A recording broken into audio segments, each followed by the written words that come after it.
नमस्कार दोस्तों, स्वागत है आप सबका टायरो सिविल एकेडमी में। मैं हूं मनीष। आप हमें फेसबुक, ट्विटर और इंस्टाग्राम पे भी फॉलो कर सकते हैं। अगर आप चैनल पे न्यू हैं तो चैनल को आप सब्सक्राइब कर लें और बेल आइकन को दबाएं, जिससे हमारी लेटेस्ट वीडियो आप तक पहुंचती रहे। पिछली क्लास में हमने कैपिटलिस्ट इकोनॉमी, सोशलिस्ट इकोनॉमी और मिक्स्ड इकोनॉमी के बारे में बात किया था। आज हमारा मेजर फोकस होगा डेवलप्ड इकोनॉमी, डेवलपिंग इकोनॉमी और अंडर डेवलप्ड इकोनॉमी। इसके साथ साथ वर्ल्ड बैंक का जो क्राइटेरिया होता है उसमें per capita income of GDP determine करने के लिए ग्रोथ किसी भी कंट्री का, उसको भी हम डिस्कस करेंगे और एचडीआई को डिस्कस करेंगे। उसको हम वीडियो के एंड में डिस्कस करेंगे। इसमें हम पहला डिस्कस करेंगे डेवलप्ड इकोनॉमी के बारे में।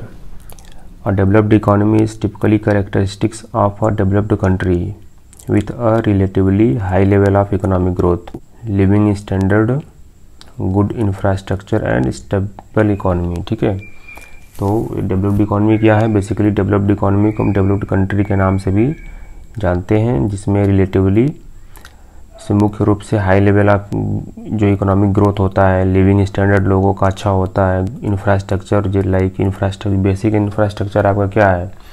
हेल्थ हो गया, एजुकेशन हो गया, रोडवेज वगैरह हो गया, इन सब का डेवलपमेंट क्या है? अच्छा है, हाई लेवल डेवलपमेंट है, इंफ्रास्ट्रक्चर मजबूत है और स्टेबल इकोनॉमी होती है। सबसे बड़ी चीज़ ये होती है डेवलप्ड इकोनॉमी में कि यहाँ की इकोनॉमी जो होती है वो स्टेबल होती है, उसमें कोई बहुत ज़्यादा ऊपर नीचे फ्लक्चुएशंस देखने को नहीं मिलते हैं। In the developed economy people have high level of income per capita. ठीक है, आप इसको याद रखिए, डेवलप्ड इकोनॉमी में लोगों की इनकम क्या होती है? बहुत ज़्यादा होती है in comparison to developing countries or underdeveloped country. अब इसकी इनकम कितना होती है ये हम लास्ट में वीडियो में अलग जो क्राइटेरिया है वर्ल्ड बैंक का, अभी रिसेंटली 2020 में उसका एक डेटा पब्लिश हुआ था, उसको हम डिस्कस कर लेंगे। लेकिन फ़िलहाल हम यहाँ पे बेसिक जो कैरेक्टरिस्टिक्स हैं डेवलपमेंट इकोनॉमी के, हम उस पर बात कर रहे हैं। तो हाई लेवल ऑफ इनकम है, ठीक है, उसके साथ साथ हेल्थ अच्छा है, एजुकेशन सिस्टम अच्छा है, डिलीवरी ऑफ सर्विसेज वो भी क्या है? अच्छी होती है। हाई लेवल ऑफ इंडस्ट्रियल वहाँ पे क्या होता है? बहुत ज़्यादा एडवांस होता है, टेक्नोलॉजिकल एडवांसमेंट, टेक्नोलॉजी भी बहुत ज़्यादा एडवांस होता है। तो ये डेवलप्ड इकोनॉमी को आप इस तरीके से बोल सकते हैं कि वहाँ के जो रिसोर्सेज होते हैं, नेचुरल रिसोर्सेज होते हैं, उसको पूरी तरीके से एक्सप्लॉइट किया जा चुका होता है या अच्छे से उसका उपयोग किया जाता है, संसाधनों का दोहन अच्छा किया जाता है। The status of development of a country is usually judged by different criterion। ठीक है, जो डेवलप्ड इकोनॉमी का जो कंट्री है उसका जो क्राइटेरिया होता है मेजरमेंट करने के लिए, वो पर कैपिटा इनकम हो गया, जीडीपी हो गया, एचडीआई ह्यूमन डेवलपमेंट इंडेक्स हो गया और डब्ल्यूएचआई वर्ल्ड हैप्पीनेस इंडेक्स हो गया। ये वर्ल्ड हैप्पीनेस इंडेक्स का कॉन्सेप्ट भूटान से आया था, इसको आप याद रखिए, ये भूटान से इसका कॉन्सेप्ट आया था। अब हम बात करेंगे डेवलपिंग इकोनॉमी की। These are the countries that have low living standard. ठीक है, जो उनका जीने का जो स्टैंडर्ड होता है, रहन सहन का जो स्तर जिसको हिंदी में हम बोलते हैं, वो क्या होता है? लो होता है। Undeveloped infrastructure based. ठीक है, जो इंफ्रास्ट्रक्चर होता है वो क्या होता है? अनडेवलप्ड होता है। ठीक है, अनडेवलप्ड इंफ्रास्ट्रक्चर हमने क्या बताया? बेसिक क्या है? हेल्थ हो गया, एजुकेशन हो गया, ठीक है, रोडवेज वगैरह हो गया, है ना, वाटर सप्लाई, सैनिटेशन। ठीक है, ये सारे क्या है वहाँ पे आपका किसी भी कंट्री के जो इंफ्रास्ट्रक्चर होते हैं, इंडस्ट्रियल इंफ्रास्ट्रक्चर में आ जाएगा आपका, ये सब क्या होता है? उसका डेवलपमेंट बहुत लो होता है। ठीक है, लो level of per capita income होती है। यहाँ के लोगों की जो पर कैपिटा इनकम होती है वो क्या होती है? लो। पर कैपिटा इनकम मीन्स क्या है? इंडिविजुअल की इनकम। एक एनुअल ईयर में, एक फाइनेंशियल ईयर में आपका एक व्यक्ति का इनकम कितना होता है? ठीक है, वो क्या होता है? लो होता है। लो ह्यूमन डेवलपमेंट इंडेक्स। ठीक है, एचडीआई में उसका जो रैंक होती है क्या होती है? लो होती है। In developing countries there is technological backward. ठीक है, यहाँ पे क्या होता है? टेक्नोलॉजी क्या होती है? बैकवर्ड होती है, जो प्रौद्योगिकी होती है पिछड़ी होती है। ठीक है, रैपिड ग्रोथ ऑफ पॉपुलेशन। यहाँ पे जो पॉपुलेशन का ग्रोथ होता है बहुत तेज़ी से होता है।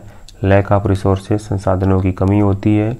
Rising health and education system.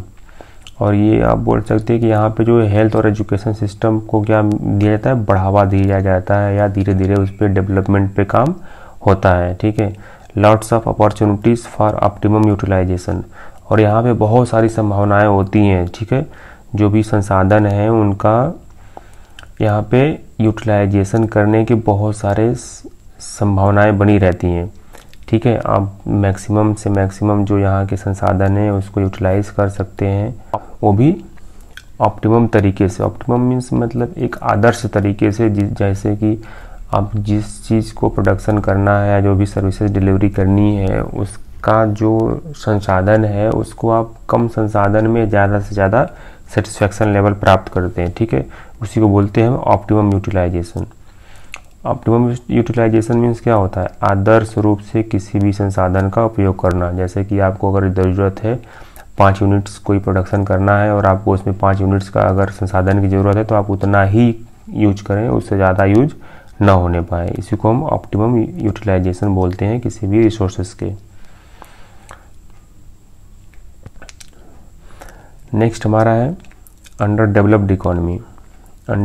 Under developed economy में क्या होता है, देखिए कि ये लेस डेवलप्ड इकोनॉमी होती है, मतलब ये बहुत ही कम विकास यहाँ पे होता है। ठीक है, और ये यहाँ की जो इनकम होती है कंट्री की वो बहुत लो होती है। मतलब आप जो अभी रिसेंटली ऊपर देखे हैं डेवलप्ड इकोनॉमी और डेवलपिंग इकोनॉमी, उन दोनों से भी सबसे नीचे स्तर रहता है इसका। ठीक है, in that economy living standard of people is very low. यहाँ पे लोगों का लिविंग स्टैंडर्ड क्या होता है, बहुत मतलब लो होता है, बहुत निचला स्तर होता है, क्योंकि यहाँ पे टेक्नोलॉजी की कमी होती है, एजुकेशन सिस्टम अच्छा नहीं होता है, इंफ्रास्ट्रक्चर अच्छा नहीं होता है, लोगों के पास नॉलेज की कमी है, संसाधनों की कमी है। ये सारी चीज़ें क्या होती हैं, अंडर डेवलप्ड इकोनॉमी में देखी जाती हैं।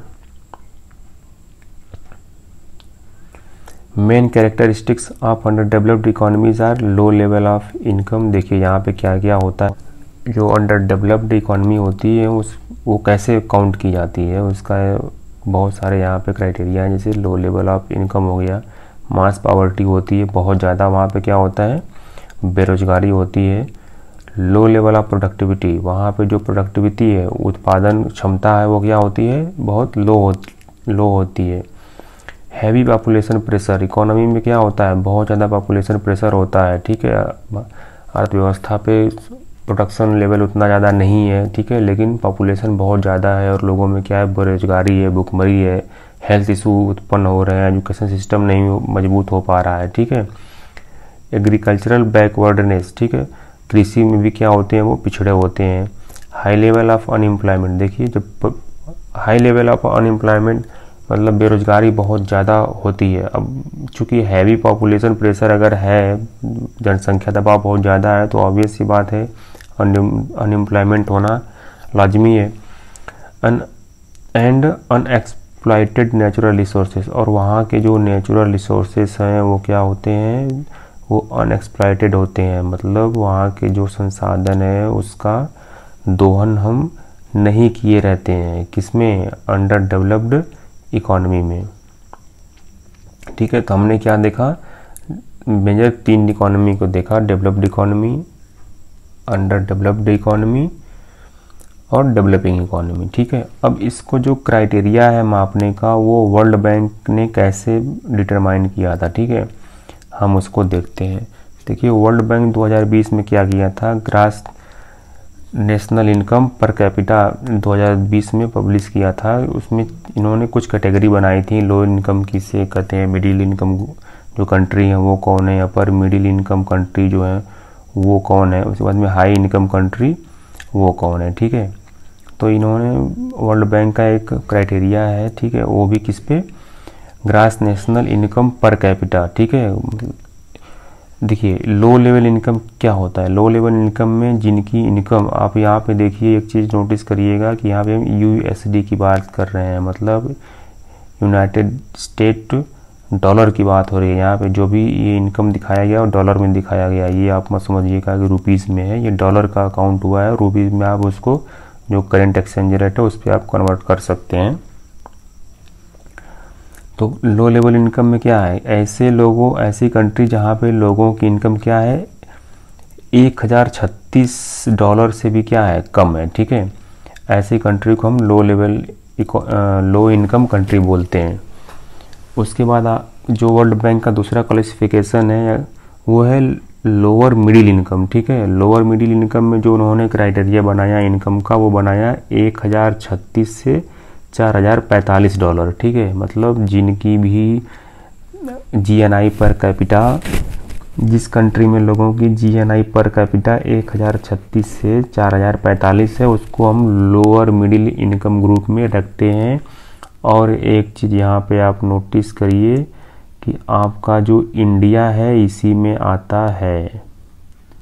ठीक है, आपका इंडिया इसी लोअर मिडिल इनकम ग्रुप में आता है। ठीक है, अगर कभी ये क्वेश्चन पूछे तो आप इसको यहाँ से नोट कर लीजिए ताकि ये काम आ जाए। उसके बाद आता है अपर मिडिल इनकम। ठीक है, अपर मिडिल इनकम में कितना उन्होंने बोला, 4046 से लेके $12,535। ठीक है, इसको उन्होंने क्लासिफिकेशन में upper middle income group country को रखा है, जिसका क्लासिफिकेशन क्या है, 4046 से 12,535। और हाई लेवल इनकम जो ग्रुप था सबसे लास्ट में उन्होंने किस पे रखा, वो रखा उन्होंने 12,535 से जो ज़्यादा इनकम जनरेट कर रहे हैं लोग। ठीक है, ऐसी कंट्री जहाँ पे लोगों की जो GNI पर कैपिटा इनकम है वो कितना है, 12,535 से भी ज़्यादा डॉलर की है। ठीक है, वहाँ पे उन्होंने हाई इनकम कंट्री को उन्होंने रखा। ठीक है, नेक्स्ट हम देखते हैं ह्यूमन डेवलपमेंट इंडेक्स। ठीक है, HDI जिसको बोला जाता है। बेसिकली HDI देखिए, एक पाकिस्तानी अर्थशास्त्री थे महबूब उल हक, उन्होंने ही HDI को बनाने, HDI कॉन्सेप्ट देने में उनकी बहुत बड़ी भूमिका है। बाद में हमारे इंडियन इकोनॉमिस्ट जो हैं अमर्त्य सेन, उनका भी योगदान रहा। ठीक है, सो महबूब उल हक क्रिएटेड HDI इन 1990। ठीक है, तो 1990 में इस कॉन्सेप्ट को बनाया गया, which was further used to measure the country's development by United Nations Development Program। ठीक है, बाद में इसको क्या किया गया, किसी भी कंट्री का, किसी भी देश का डेवलपमेंट, विकास को मापने के लिए इसको अपनाया गया। किसके द्वारा, UNDP के द्वारा, United Nations Development Programme, UNDP। ठीक है, अब HDI है क्या, देखिए HDI is a statistical tool used to measure a country's overall achievements in its social and economic dimension. ठीक है, तो यह क्या है, एक स्टैटिकल डाटा है। ठीक है, जो नंबर में डिटरमाइन करता है ना, किसी भी कंट्री का ग्रोथ रेट, डेवलपमेंट स्टेटस क्या है। इसमें देखिए दो नंबर्स के बीच में पैरामीटर को लाया जाता है, जैसे 0 to 1। 0 क्या है, सबसे पुअर डेवलपमेंट को इंडिकेट करता है, और 1 किसको, सबसे हायर डेवलपमेंट को इंडिकेट करता है। तो जो भी कंट्री आती हैं वो 0 to 1 के बीच में आती हैं। इसमें क्या क्या डायमेंशन लिए जाते हैं, इसमें देखिए 3 डायमेंशन को उन्होंने लिया था महबूब उल हक ने। ठीक है, वो था a long and healthy life. ठीक है, दूसरा लिया था एक्सेस टू एजुकेशन, और तीसरा लिया था ए डिसेंट स्टैंडर्ड ऑफ लिविंग। तो कभी कभी ये पूछता है आपका कि HDI में पैरामीटर्स कितने हैं, वो है 3।